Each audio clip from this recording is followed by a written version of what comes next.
मोदी सरकार के राज में तेजी से निजीकरण को बढ़ावा दिया जा रहा है। विपक्ष से लेकर सरकारी कंपनियों के कर्मचारी इसका विरोध कर रहे हैं। बावजूद इसके मोदी सरकार एक के बाद एक कंपनियों को निजी हाथों में सौंप रही है। अब बारी भारत पेट्रोलियम की है, जिसकी तैयारी जोरों से चल रही है। तो अब तक मोदी राज में बिकी कितनी कंपनियां और इससे सरकार को हुआ कितना फायदा, देखिए रिपोर्ट में।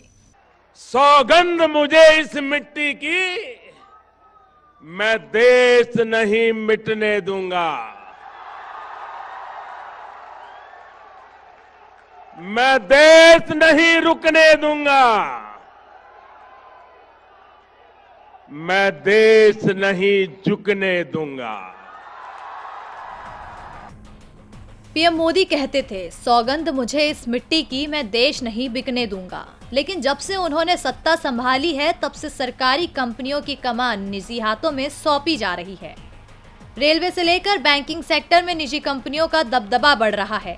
इतना ही नहीं, मोदी सरकार अब देश की दूसरी सबसे बड़ी fuel retailer company Bharat petroleum में 53.3% हिस्सेदारी बेचने की तैयारी में है। कहा जा रहा है कि 2020 से 2021 के लिए सरकार विनिवेश के जरिए 2,10 करोड़ रुपए जुटाने का टारगेट रखा था।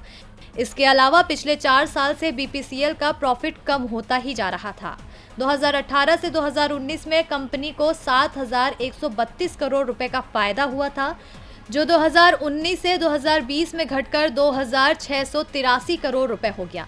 महामारी की वजह से अभी तक सरकार सिर्फ 6,311 करोड़ रुपए ही जुटा सकी है। बीपीसीएल के जरिए सरकार को 40,000 करोड़ रुपए मिलने की उम्मीद है। मोदी सरकार के अब तक के कार्यकाल में सरकारी कंपनियों की हिस्सेदारी या शेयर बेचकर जितनी रकम जुटाई गई है, उतनी रकम 23 सालों में भी नहीं जुटी। कहा जा रहा है कि अपना खजाना भरने के लिए पीएम मोदी सरकारी कंपनियों को निजी हाथों में दे रहे हैं।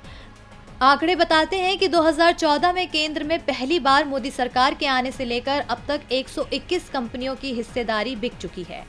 इससे सरकार ने 3,36 करोड़ रुपए से ज्यादा कमाई की है। ये आंकड़ा बताते हैं कि मोदी राज में ज्यादातर कंपनियों का निजीकरण हो रहा है। अब सवाल उठता है कि क्या मोदी सरकार से देश नहीं चल पा रहा है? क्या वो सरकारी कंपनियों को नहीं संभाल पा रही है? अब जब निजी कंपनियों को ही संभालना है, तो फिर सरकार का फायदा क्या? टीबी लाइव की रिपोर्ट।